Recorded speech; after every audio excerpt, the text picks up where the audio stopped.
لیکن افسوس سے کہنا پڑتا ہے کہ سیدھے سادے عام طور پہ دیہاتی لوگ جو ہیں وہ اس طرح کا اندھا اعتماد کرنے میں جو زیادہ دیر نہیں لگاتے ہیں.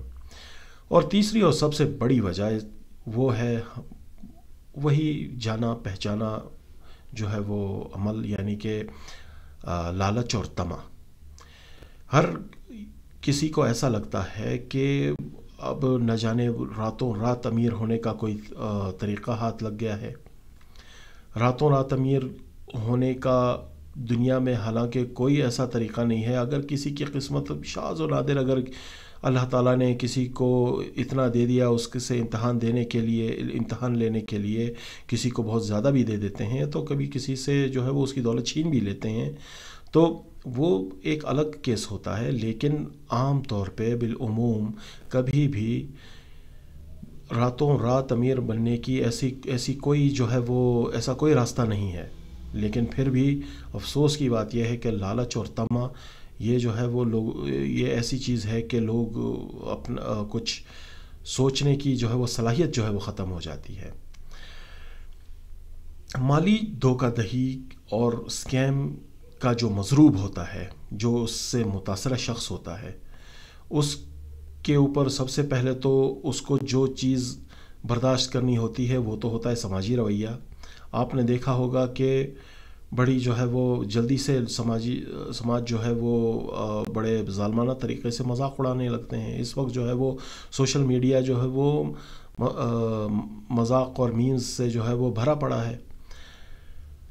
مالی نقصان جو ہے وہ تو اپنی جگہ ہوتا ہی ہے کہ جس طرح پہلے میں نے عرض کیا کہ کچھ لوگ تو اپنی جمع پونجی تک لٹا بیٹھے ہیں.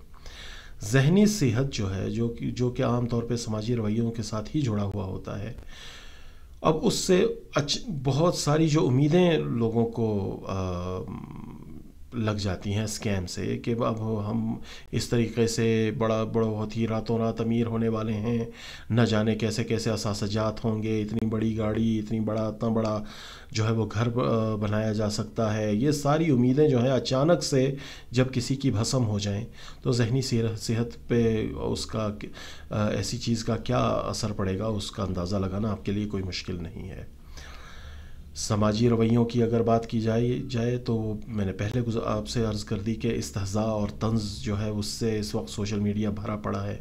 اب یہ جو ہے وہ آپس میں یہ ساری چیزیں جو ہیں، یہ سارے جو اثرات جو میں نے گنوائے ہیں، یہ مالی نقصان، ذہنی صحت اور سماجی رویہ آپس میں جب انٹرٹوائن ہو جاتے ہیں، ایک دوسرے پہ اثر انداز ہوتے ہیں، تو جس شخص کے ساتھ اس طرح کا دھوکہ ہوا ہے اس بیچارے پہ کیا گزرتی ہوگی. کہ غلطی جو ہے وہ اس مضروب کی اپنی بھی ہوتی ہے کیونکہ جب لوگ مشورہ دے رہے ہوتے ہیں تو اس وقت جو ہے وہ مشورہ جو ہے وہ اگر سنیں تو ایسی چیز کو بڑی آسانی سے اوائڈ بھی کیا جا سکتا ہے. لیکن ہم نے اس وقت دیکھا کہ اکثر لوگ تو یہ بھی کہتے تھے کہ اگر ہمارے ضائع ہوں گے تو 30,000 روپے ہی ضائع ہوں گے نا. اب افسوس کی بات یہ ہے کہ 30,000 یعنی کہ کوئی یہ خیرات بھی نہیں کہا جا سکتا ہے. اس طرح کا کہ پیسے کو ضائع کرنا جو ہے وہ اس کو تو خیرات بھی نہیں کہا جا سکتا ہے. اور 30,000 روپے کی اہمیت جو ہے وہ یہ ہے کہ 30,000 روپے اگر مجھ سے پوچھا جائے تو کتنی ہی قیمتی کمپنیوں کے شیئر ہو سکتے ہیں یہ 30,000 روپے. یہ 30,000 روپے آج سے تقریباً 10 سال کے بعد دیکھا جائے تو یہ نہ جانے کتنے لاکھوں روپے ہو سکتے ہیں. تو اب جو ہونا تھا وہ تو ہو چکا ہے.